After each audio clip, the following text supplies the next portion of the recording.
Bon, la source principale de vitamine D, c'est la fabrication par la peau sous l'effet, sous l'action du soleil, des UVB du soleil, des ultraviolets du soleil. Donc, le soleil dans la peau va fabriquer à partir du cholestérol, d'un dérivé du cholestérol, de la vitamine D. Cette vitamine D, effectivement, pour qu'elle soit active, va devoir passer par le foie et le rein. Donc, ça, c'est la source principale de vitamine D, c'est environ 90% de la source globale dont on a besoin. Ça vient du soleil, du soleil. En sachant que les sujets âgés, la peau du sujet âgé fabriquera beaucoup moins de vitamine D. Dit d'exemple, un homme de 70 ans va fabriquer 5 fois moins de vitamine D qu'un homme de 20 ans.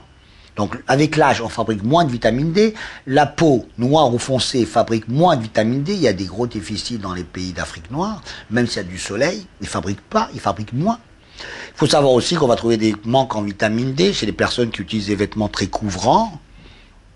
Si on met, ou chaque fois qu'on met que des crèmes, des écrans solaires à indice élevé, indice de protection élevé en permanence. Donc l'alimentation intervient de façon restreinte, et également on peut trouver la vitamine D dans les compléments alimentaires qu'on peut acheter en pharmacie. On peut prendre des compléments alimentaires, mais dans ces cas-là, ça va être tous les jours. Et malheureusement, en France, il y a peu d'aliments riches en vitamine D, contrairement à ce qu'on voit aux États-Unis ou dans les pays européens, dans les pays nordiques. Peu de lait, yaourt, huile, tout ça sont enrichis en vitamine D.